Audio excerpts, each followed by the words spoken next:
Hello दोस्तों, यदि अभी तक आपकी भी इंग्लिश तैयार नहीं हुई है और इंग्लिश को लेकर के आप बहुत ज़्यादा टेंशन में रहते हैं तो आज की वीडियो आपके लिए है। जी हाँ दोस्तों, अगर बोर्ड एग्जाम में आपको इंग्लिश में कुछ भी ना आए, इंग्लिश का पेपर आपके हाथ में आ जाए और आपको कुछ भी समझ में ना आए कि मैं क्या करूँ, तो आज की वीडियो ध्यान से देखिएगा। आपको कुछ ऐसी ट्रिक बताऊँगा जिनकी मदद से आप बोर्ड एग्जाम में इंग्लिश में अच्छा स्कोर कर पाओगे। जी हाँ दोस्तों, तो ये ट्रिक बहुत ज़्यादा काम करेगी। हर वर्ष लोग इस ट्रिक से पास होते हैं।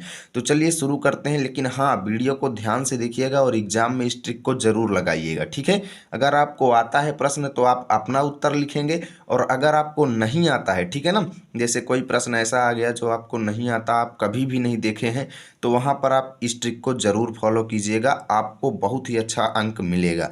और बहुत ज़्यादा लोगों का ये विश्वास है कि ये ट्रिक से बहुत ज़्यादा फायदा बोर्ड एग्जाम में हुआ है, क्योंकि इंग्लिश ऐसा सब्जेक्ट है दोस्तों कि स्टूडेंट साल भर रटते रहते हैं, पर पता लगा कि जब एग्जामिनेशन आया तो होता क्या है कि भाई इंग्लिश उनकी तैयार ही नहीं होती है, क्योंकि ऐसा सब्जेक्ट होता है कि हमें बिल्कुल भी याद नहीं होता।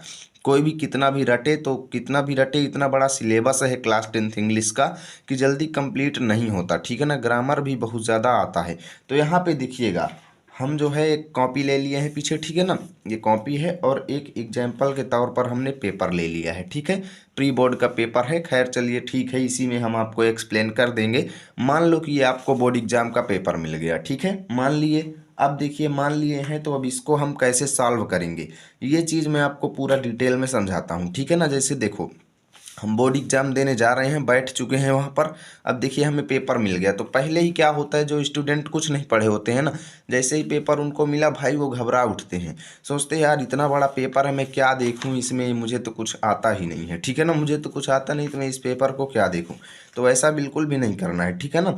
आपको एक बार पेपर को ज़रूर ध्यान से पढ़ना चाहिए, क्योंकि दोस्तों समस्या जो होती है ना, उस कोई भी समस्या हो उसका हल आप जब उसके बारे में रिसर्च करोगे ना, तो उस समस्या का हल आपको कुछ ना कुछ उसी में मिल जाएगा। जैसे ही आप इस पेपर को पढ़ोगे ना, तो आपके प्रश्नों का हल आपको इसी पेपर में मिलेगा। जी हाँ दोस्तों, इसी में आप आंसर कर सकते हो। और जब आप डर करके आलसी बन करके बैठ जाओगे तो फिर आपको आंसर नहीं मिलने वाला। तो देखिए, सबसे पहले करना क्या है, यहाँ पे मैं आपको बताता हूँ कि कोई भी पैसेज आ जाए। देखिए, कई लोग कहते क्या है कि मैं इंग्लिश नहीं पढ़ा हूँ, मैं क्या जानूँ ये किस चैप्टर का पैसेज है, ठीक है ना। तो मैं उनको बताना चाहूँगा दोस्तों कि ये पैसेज जो है ये चैप्टर से नहीं आता है, ये बाहरी चैप्टर आता, ये बाहरी बाहरी जगह से आता है। ये पैसेज जो है ये ऐसा पैसेज होता है कि जिसे कभी तक कोई नहीं देखा, अनसीन होता है, ठीक है ना। ये आपके चैप्टर और आपके सिलेबस से नहीं होता है। तो भाई ये आपके लिए भी और जो पढ़े हुए स्टूडेंट हैं दोनों के लिए ये पैसेज एक समान है, ठीक है ना। अब देखिएगा, ऐसा अगर अनसीन पैसेज आएगा, पहला प्रश्न आएगा अनसीन पैसेज, जिसके नीचे तीन जो है प्रश्न रहेंगे बहुविकल्पीय, ठीक है ना। तो अब इस प्रकार के अनसीन पैसेज को कैसे सॉल्व करेंगे, इसके लिए मैं ट्रिक आपको चलिए बताता हूँ। तो यहाँ पे देखिएगा, सबसे पहले आपको करना क्या है, अनसीन पैसेज एक बार पढ़ लेना है, एक बार आपको इसको ध्यान से पढ़ लेना है अच्छे से, ठीक है। उसके बाद अब आइए क्वेश्चंस पर। जैसे देखो, पहला क्वेश्चन है वेयर इज हिमालय सिचुएटेड, ठीक है, वेयर इज हिमालय सिचुएटेड। तो अब आपको करना क्या है कि इस लाइन के जो दो तीन शब्द है ना, दो तीन शब्दों को आपको प्रश्न में यहाँ पे पैसेज में ढूंढना है। जैसे हिमालय हो गया तो हिमालय को आपको पैसेज में ढूंढना है। तो अब यहाँ पे पढ़ोगे, the Himalaya are beautiful mountains to the north India, ठीक है। आपने ये लाइन पढ़ा, यहाँ पर ही आपको हिमालय मिल गया था, तो अब आपने यहाँ तक पढ़ा। अब इसके ऑप्शंस को देखिए, ध्यान से देखिएगा, मैं आपको बहुत ही अच्छी ट्रिक बता रहा हूँ, आप एक एक क्वेश्चन करके आओगे, ठीक है ना। जैसे देखो, ये आपको चार ऑप्शन मिले हैं ना, अब चारों ऑप्शन को आप क्या करो, पैसेज में ढूंढो। चारों ऑप्शन आप पैसेज में ढूंढो। पहले ढूंढो नॉर्थ इंडिया कहाँ पर है, तो नॉर्थ इंडिया मिल गया, ठीक है। अब ढूंढो साउथ इंडिया कहीं पर है, तो आप ढूंढ लो पूरे पैसेज में, आपको साउथ इंडिया कहीं पर भी नहीं मिलेगा। ईस्ट इंडिया ढूंढ लो, कहीं पर भी आपको पूरे पैसेज में नहीं मिलेगा। वेस्ट इंडिया ढूंढ लो, कहीं पर भी आपको नहीं मिलेगा। यानी कि आपका आंसर क्या हो गया, नॉर्थ इंडिया हो गया, ठीक है। ऐसे आपका पहला क्वेश्चन सॉल्व। और यहीं पर आप डर जाओगे तो कुछ नहीं कर पाओगे, ठीक है ना। अगला देखो, दूसरा देखो, what other name is given to the mountains of the Himalaya, ठीक है। अब आपको ये प्रश्न तनिक भी समझ में नहीं आ रहा, क्योंकि आपने तो कुछ पढ़ाई नहीं की, ठीक है ना। अब आपको करना क्या है कि इसके जो चारों ऑप्शन हैं, ठीक है ना, पहले तो आपको करना क्या है कि इस जो प्रश्न है ना, इसके दो तीन शब्दों को आपको इसमें ढूंढना है पैसेज में। तो चलिए, एक खास इसका शब्द है माउंटेन्स या गिवन, ये माउंटेन्स को ढूंढते हैं इस पैसेज में। तो आप लोग पढ़ेंगे तो माउंटेन्स यहाँ पर भी है, ठीक है ना, और यहाँ पर भी देखो माउंटेन्स है, ठीक है ना। तो अब आपको करना क्या है, माउंटेन्स जहाँ पर भी मिल गया उसके आसपास ढूंढो कहीं ये चारों ऑप्शन मिल रहे हैं कि नहीं। उसके आसपास ढूंढो कि चारों में से कौन सा ऑप्शन आपको पैसेज में मिल रहा है, जहाँ पर भी आपको माउंटेन्स मिला, ठीक है ना। तो अब यहाँ पे देखते हैं दोस्तों, तो माउंटेन्स के आगे पीछे इन चारों में से कोई भी ऑप्शन हमें नहीं दिखाई दे रहा है। जब इस वाले माउंटेन्स के आगे आते हैं तो यहाँ पे दिखेगा, जैसे आगे जाते हैं तो द एबोर्ड ऑफ स्नो आपको मिल रहा है। क्या मिल रहा है? The abode of snow. अब देखिएगा द एबोर्ड ऑफ स्नो है यहाँ पे, जबकि द एबोर्ड ऑफ स्टोन्स नहीं है, द एबोर्ड ऑफ ट्रीज नहीं है, पूरे पैसेज में कहीं पर भी ग्रीन फील्ड्स भी नहीं है। तो आपका आंसर क्या हो गया? द एबोर्ड ऑफ स्नो हो गया, ठीक है। ऐसे आपको क्वेश्चंस को हल करना है।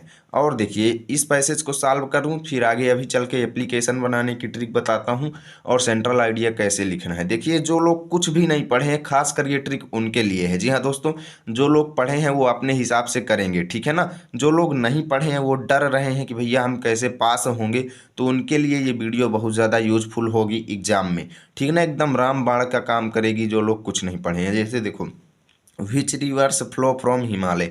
तो अब आपको करना क्या है कि चारों ऑप्शन में से ढूंढना है कि कौन कौन से ऑप्शन पैसेज में मिल रहे हैं। जैसे देखो गंगा, तो गंगा भी यहाँ पर है, यमुना देखो यमुना भी यहाँ पर है, ब्रह्मपुत्र ये भी यहाँ पर है। यानी कि जब तीनों चारों ऑप्शन पैसेज में मिल गए तो अब आपको चौथा ऑल ऑफ दीज वाला सिलेक्ट करना है, ठीक है। कोई एक पर क्लिक नहीं करना है, आपको ऑल ऑफ दीज वाला सिलेक्ट करना है, ठीक है। तो ऐसे आप लोग देख सकते हो कि 3 नंबर आपके कन्फर्म हो जाएंगे, एक एक नंबर के प्रश्न हैं, ठीक है। अब इसके बाद देखो, ग्रामर आपको नहीं आती है तो टेंशन मत लेना, ठीक है। ग्रामर में आप ये चारों में से कोई भी ऑप्शन, खास करके दूसरे और तीसरे को ज़्यादा प्रेफर किया करें, ठीक है ना।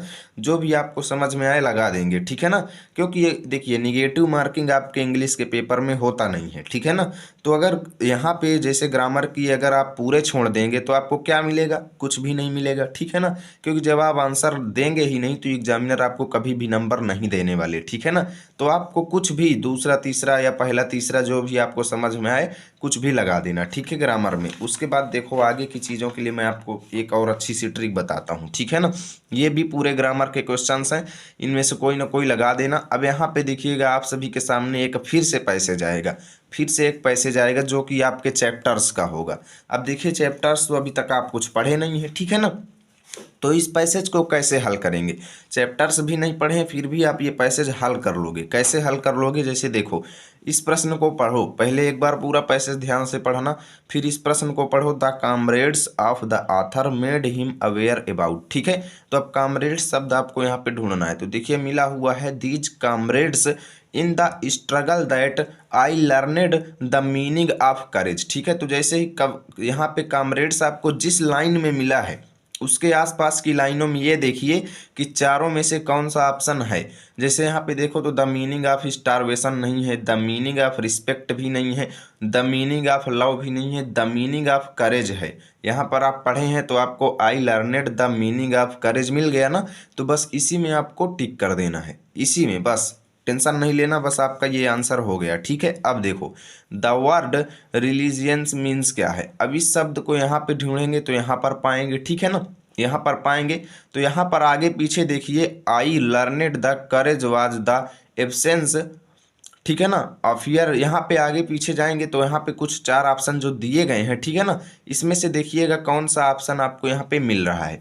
तो यहाँ पे जो है ना ये वाला शब्द जो है ना, खासकर इसकी मीनिंग जो है इसमें नहीं मिलेगी, क्योंकि ये चैप्टर जो लोग पढ़े हैं उन्हीं को आता होगा। तो आपको करना क्या है कि 2 में से यहाँ पे जो दिए गए हैं ना, इनमें से जो भी आपको सबसे बड़ा लगे, जी हाँ दोस्तों देखना, जो भी आपको सबसे बड़ा लगे उसी में आपको क्लिक करना है, जो भी, ठीक है ना।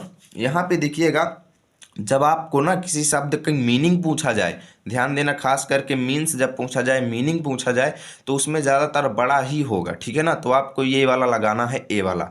ऐसे ही आपको अगर ये ए वाला डी वाले की जगह पर होता तो आप डी वाला लगाते। छोड़ो खैर, अब देखिए आगे की ये जो चैप्टर्स के क्वेश्चन है, इसको आप, अगर मैं कहूँ कि आप 1-2 घंटे में, अगर आप मोबाइल बहुत चलाते हैं ना तो आप ये पूरे प्रश्न कर लोगे। कैसे कह रहा हूँ? देखिए अगर आप मोबाइल बहुत चलाते हो, आप बहुत ज़्यादा रील्स देखते हो ना, तब भी आप ये पूरे प्रश्नों का आंसर निकाल लोगे। पहले मैं आपको बताता हूँ कि ये जो प्रश्न है ना, ये कहाँ से आए हैं। ये आपके प्रोज से आए हुए हैं, यानी प्रोज के चैप्टर से आए हुए हैं। तो प्रोज के चैप्टर तो आप पढ़े नहीं हैं, तो आपको करना क्या है कि जितने भी चैप्टर है ना, आज ही क्या करना है, चैप्टर वाइज यूट्यूब पर जाना है और चैप्टर का नाम लिखना है और लिखना है कि ये वाला चैप्टर फुल स्टोरी आपको ये लिखना है। जैसे अब लेंचो वाला चैप्टर है तो लिख देना है मोबाइल में जा करके कि a letter to god full story in Hindi. ठीक है, पूरी कहानी हिंदी में आ जाएगी। अब आपको करना क्या है कि उस कहानी में 4 से 6 मिनट का वीडियो होता है, उसे आपको पूरा देखना। ठीक है, पूरा देखेंगे तो आप समझ जाएंगे कि आखिर उस चैप्टर की मेन चीज़ें क्या हैं,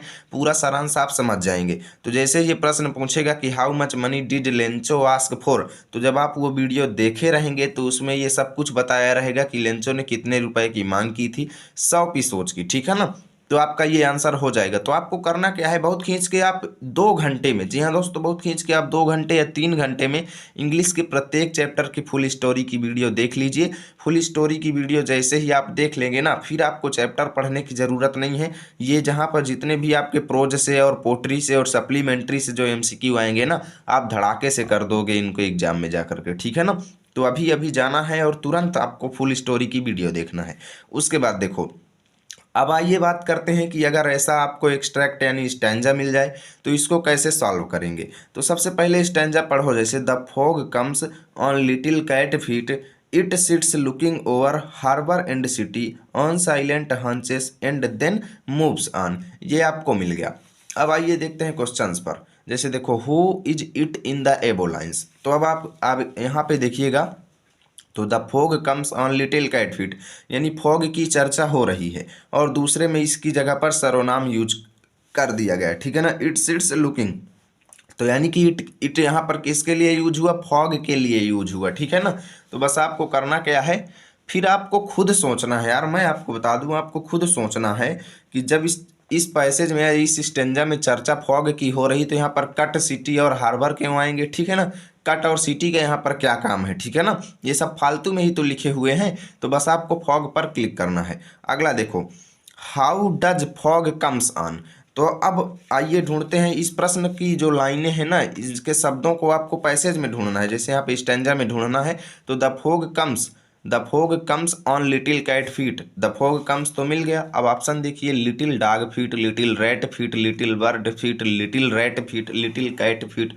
तो आपको मिल गया ना लिटिल कैट फीट। तो बस सिंपल आपको इस पर क्लिक कर दो। ठीक है, इस पर टिक लगा दो या OMR आएगा, OMR में ये वाला ऑप्शन भर देना। ठीक है, देखो, name of the poet of the poem the fog, यानी फॉग कविता के जो पोएट हैं उनका नाम क्या है। तो आप लोग जब पूरी स्टोरी वीडियो देख लेंगे ना, तो उसमें वो आपको बताया जाएगा कि कौन सी कविता, कौन सी कहानी को किसने लिखा है। ठीक है ना, तो कार्ल सैंडबर्ग जी इसके हैं।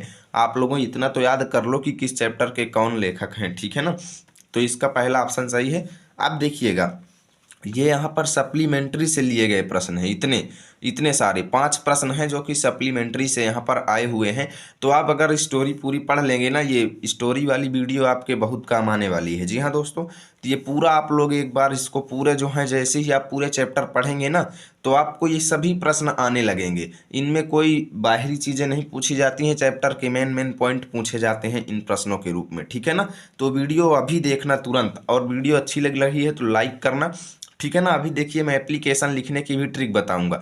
तो यहाँ पर ये पैसेज दिया गया है, देखिए 7 नंबर का पैसेज आएगा। तो इस पैसेज में भी आपको वही ट्रिक लगाना है। जैसे यहाँ पर देखिएगा, इसमें तो आपको खैर ये MCQ नहीं है, तो इसका आंसर कैसे लिखेंगे जो MCQ ना हो। ठीक है ना, MCQ वाले में तो हम ऑप्शन को पैसेज में देख लेते थे, लेकिन इस वाले में हम क्या करेंगे, जैसे देखो, where does the performance of a good deed lead of, तो आपको करना क्या है एग्जाम में कि इस लाइन के, इस प्रश्न के 2-3 शब्द आपको पैसेज में ढूंढना है। जैसे परफॉर्मेंस ढूंढ लो, ठीक है ना, गुड डीड ढूंढ लो, तो यहाँ पे देखेंगे तो गुड डीड पहले ही आपको मिल चुका है। ठीक है ना, तो अब आपको करना क्या है, गुड डीड से लिखना शुरू करना है। हाँ, आंसर में आपको पहला नंबर डालना है। ठीक है ना, आंसर में पहला नंबर डालना है और गुड डीड से लिखना शुरू करना है। और जहाँ तक आपको फुल स्टॉप मिल जाए, जैसे यहाँ तक मिल गया फुल स्टॉप, तो यहाँ से यहाँ तक आपको अपनी कॉपी में छाप देना है। ओके, ये हो गया पहला आंसर। उसके बाद देखो, what does the memory of a good deed, तो अब आपको इस प्रश्न के 2-3 शब्द आपको पैसेज में ढूंढना है। तो जैसे ही आप आगे पढ़ेंगे तो यहाँ पे पूरा पैसेज ध्यान से पढ़ना है, सभी आंसर पैसेज में मिलेंगे। जैसे यहाँ पे देखें, the memory of a good deed, तो द मेमोरी मिल गई ना, तो बस यहाँ से लिखना शुरू करो। यहाँ से लिखना शुरू करो और यहाँ तक छाप दो। ओके, आपका दूसरा आंसर फाइनल। अब देखिए, find out a word in the passage which is opposite of sadness. तो आपको करना क्या है कि ऐसे प्रश्न जब आ जाएं तो देखिए कि इसमें लास्ट में नेस लगा हुआ है ना, तो आपको पैसेज में ढूंढना है कि कौन सा ऐसा शब्द है जिसके लास्ट में नेस लगा हुआ है। तो आप पूरा पैसेज पढ़ेंगे तो यहाँ पे देखेंगे हैप्पीनेस आपको मिल जाएगा। तो बस ये आपका आंसर हो गया। ओके, अब आगे देखिए, find out a word in the passage which means something dung. अब ये आपको समझ में नहीं आएगा तो आपको करना क्या है कि कुछ भी, यानी कोई भी, देखिए एग्जाम में छोड़ना नहीं है प्रश्न को। फेल स्टूडेंट तब होता है जब वो प्रश्न को छोड़ता है, इसलिए प्रश्न आपको छोड़ना नहीं है। एग्जामिनर के सामने आपको कुछ ना कुछ जरूर लिख करके देना है ताकि एग्जामिनर आपको पास कर सके। जब आप कुछ भी नहीं लिखोगे तो एग्जामिनर अपने सिरदर्दी पर आपको पास नहीं करेंगे, क्योंकि उनके ऊपर भी चढ़ाई हो सकती है कि जब उन्होंने कुछ लिखा नहीं तो आपने उसको पास कैसे किया। इसलिए आप लिखें चाहे गलत ही लिखें, ठीक है ना। तो आपको एक दो लाइन कहीं से भी उठा करके आंसर में लिख देना है, ठीक है। अब देखिएगा, यहाँ पर एप्लीकेशन लिखने की ट्रिक आती है। तो यहाँ पर ये एप्लीकेशन लिखने के लिए कहा गया है, तो चलो मैं बताता हूँ आपको कि एप्लीकेशन आपको कैसे लिखना है, ठीक है ना। जैसे देखिए, write an application to the principal of your college for full fee concession. तो आपको करना क्या है, एप्लीकेशन में आप कुछ भी नहीं जानते तो आपको करना क्या है, मैं आपको कुछ मेन चीज़ें बता देता हूँ, ठीक है ना। आपको यहाँ पे लिखना है टू द, ठीक है ना, टू द नीचे लिखेंगे, ठीक है, और प्रिंसिपल ऐसे, ठीक है ना। मैं जल्दी जल्दी लिख रहा हूँ तो गलतियाँ हो सकती हैं, ध्यान देना, ठीक है ना। टू द प्रिंसिपल, उसके बाद कॉलेज का नाम कुछ भी लिख दो, जैसे ABC, ठीक है, इंटर कॉलेज, जो भी आपके कॉलेज का नाम हो वो आप लिख दीजिएगा, ठीक है, ABC इंटर कॉलेज, ठीक है, ऐसे लिख दिए। अब उसके बाद देखिए, यहाँ पर आपको सर लिख देना है, सर। कोई भी एप्लीकेशन किसी भी टॉपिक पर पूछा जाएगा, बस आपको ऐसे ही लिखना है, ध्यान देना, ठीक है ना। सर यहाँ पे लिख देंगे और most respectfully, most respectfully, most respectfully, ठीक है, I beg to say that, I beg to say that, I beg to say that, इतना आपको जरूर लिखना है, ठीक है ना, इतना आपको जरूर लिखना है। उसके बाद देखिए, यहाँ पर फीस माफ़ी के बारे में कहा गया है, फुल फी कंसेशन के बारे में। तो अब आपको यहाँ पर कुछ ना कुछ बना करके लिखना है, I beg to say that, I am, ध्यान से देखिएगा, ठीक है ना, I am a student of, a student of, student of class tenth, class tenth, कि मैं आपके कॉलेज का एक स्टूडेंट हूँ जो कक्षा 10 में पढ़ता हूँ, ठीक है ना। लास्ट ईयर, यानी पिछले वर्ष, last year I got good marks, ठीक है। ऐसे आपको बता देना है कि पिछले साल मैं अच्छा अंक प्राप्त किया, ठीक है ना, ऐसे आपको लिख देना है, ठीक है ना। और बताना है कि माई फादर, यहाँ पे फीस माफ़ी लेना है तो कुछ समस्याएं बताएंगे, जैसे my father is a poor farmer, ठीक है, ऐसे आपको बता देना है कि वो पुअर फार्मर है, ठीक है ना। So he is unable to, unable यानी असमर्थ हैं, टू पे द फी, यानी आपका फीस चुकता करने में, ठीक है ना, पे द फी। ओके, इतना आपको लिख देना है, pay the fee. So I want to that you can give me, ठीक है ना, give me full fee concession, ठीक है, ऐसे आपको लिखना है, फुल फी कंसेशन। तो एग्जाम में आपको कुछ भी लिख देना है। जी हाँ दोस्तों, अगर आपको कुछ भी नहीं आता तो ऐसे भी आप लिख देंगे, तो अगर 4 अंक का प्रश्न है तो 2 अंक आपको मिलेगा, ठीक है। और यहाँ पे लिख देंगे therefore, therefore I request you to please give me full fee concession, बस आपको इतना लिखना है। और उसके बाद इधर आपको योर, यहाँ पे देखिएगा, यहाँ पे डेट लिखेंगे, ठीक है ना, इधर योर ऑबिडियंटली नहीं लिखेंगे, यहाँ पे डेट लिख देंगे, जो भी तारीख हो, ठीक है। और इधर आपको करना क्या है, लिखना है योर ऑबिडियंटली, ठीक है, योर ऑबिडियंटली, इसके बाद अपना यहाँ पे नाम नहीं लिखना है, एग्जाम में XYZ लिख करके चले आना है। ठीक है, नाम एग्जाम में नहीं लिखा जाता। तो इस तरीके से कुल मिलाकर के एप्लीकेशन के प्रारूप में आपको लिख देना है। ठीक है, आपको अंक मिलेंगे। तो इस तरीके से बोर्ड एग्जाम में आपको कुछ ट्रिक लगाना है, गारंटी के साथ आप अच्छा अंक स्कोर कर पाओगे। अगर आप कुछ नहीं लिखोगे तो कुछ भी नहीं मिलने वाला। तो एग्जाम में ये ट्रिक जरूर इस्तेमाल करना। उम्मीद करता हूँ वीडियो अच्छी लगी होगी, लाइक शेयर जरूर करना। मिलेंगे आप सभी के साथ अगली वीडियो में, तब तक के लिए जय हिंद जय भारत।